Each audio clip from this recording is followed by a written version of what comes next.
Supreme court पहुंचा है voter list revision का मामला। ये बड़ी खबर इस वक्त सामने आ रही है। सुप्रीम कोर्ट में चुनाव आयोग के आदेश को चुनौती दी गई है। एडीआर ने दाखिल की है सुप्रीम कोर्ट में याचिका और आपको बता दें कि चुनाव आयोग के फैसले को रद्द करने की मांग की गई है।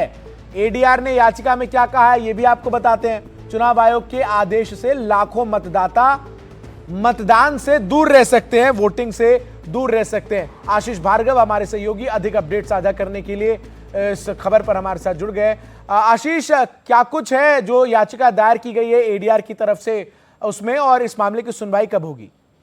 जी देखिए, अभी तो ये याचिका दाखिल हुई है, अभी इस पर कोई डेट फाइनल नहीं हुई है, लेकिन काफी अहम है इस मोड पर जहां पर एक तरफ जो है विपक्ष पूरा इसके खिलाफ है और अब ये मामला कानूनी लड़ाई में चला गया है। देश की सबसे बड़ी अदालत में एडीआर ने एसोसिएशन फॉर डेमोक्रेटिक रिफॉर्म्स ने ये दाखिल की है याचिका, और इस याचिका में इसे मनमाना आर्बिट्रेरी बताया है और कहा है कि लाखों मतदाता ऐसे हैं जो अपने अधिकारों से वंचित हो जाएंगे इस फैसले से। ये मनमाना फैसला है और इसको सुप्रीम कोर्ट इस मामले में न केवल दखल दे बल्कि इस जो 24 जून का जो चुनाव आयोग का ये फैसला है इसको रद्द कर दे। तो काफी ये जो मामला था ये राजनीतिक हलकों में गर्म था, लेकिन अब ये जो लड़ाई है वो सुप्रीम कोर्ट तक पहुंच गई है। जी बहुत बहुत शुक्रिया आपका हमारे साथ जुड़कर तमाम जानकारी इस खबर पर साझा करने के लिए।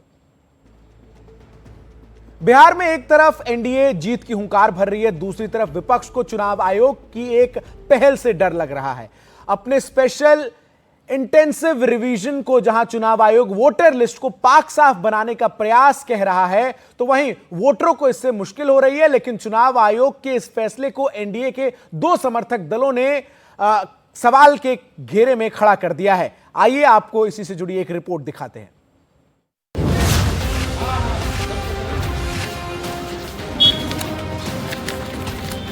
जिस तरह से हारून शाह का फोटो सटेगा, आपका जलीसा का अपन यहाँ सटेगा, आपका दोनों लड़का है। ये मोहम्मद अनवारुल हक हैं, कटिहार के बूथ लेवल ऑफिसर यानी बीएलओ। घर घर जाकर लोगों से मतदाता सूची से जुड़े फॉर्म भरवा रहे हैं।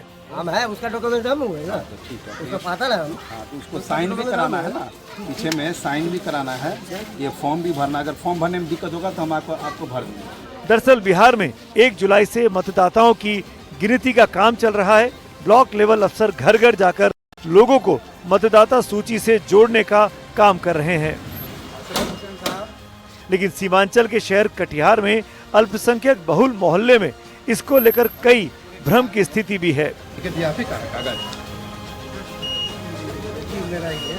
लोगों को लगता है कि ये प्रक्रिया एनआरसी से जुड़ी है। ये एनआरसी एक्चुअल है नहीं, एनआरसी तो किन्हीं भी रूप में नहीं है। पूरे भारत में 2004 बिहार को छोड़कर, यानी बिहार में 2003 में हुआ था इस तरह का इंटेंसिव रिव्यू इलेक्टोरल रोल्स का, कुछ स्टेट में 2004 में हुआ था, अपने बिहार में लेकिन 2003 में, 2003 के बाद आज ठीक 22 साल के बाद हो रहा है। ये तो ज़रूरी है। बहुत सारे लोग बहुत दिनों से, मान लीजिए वोटर लिस्ट में नाम चल रहा है, बाहर रह रहे हैं, दिल्ली शिफ्ट हो गए, एएसडी हो गए, कोई डेथ हो गया है, कोई शिफ्ट हो गया है, तो उन लोगों का नाम हटना जरूरी है। अच्छा, आपकी वाइफ ये भी, और ये आयशा अशरफ। जितनी चुनौती बीएलओ के सामने है उतनी ही असमंजस आम लोगों में भी है। हालांकि कुछ लोग इसे जरूरी मानते हैं। ये मतदाता रिव्यू के लिए हमको जानकारी दी गई है और ये डॉक्यूमेंट्स दिया गया है मुझे, और इसमें जो है इनको भर करके और सबमिट करना है। और जैसा कि मुझे लगता है कि ये सही है एक तरह से, कि मतलब बीच बीच में होते रहना चाहिए। और जिन लोगों का नाम इसमें है मतदाता सूची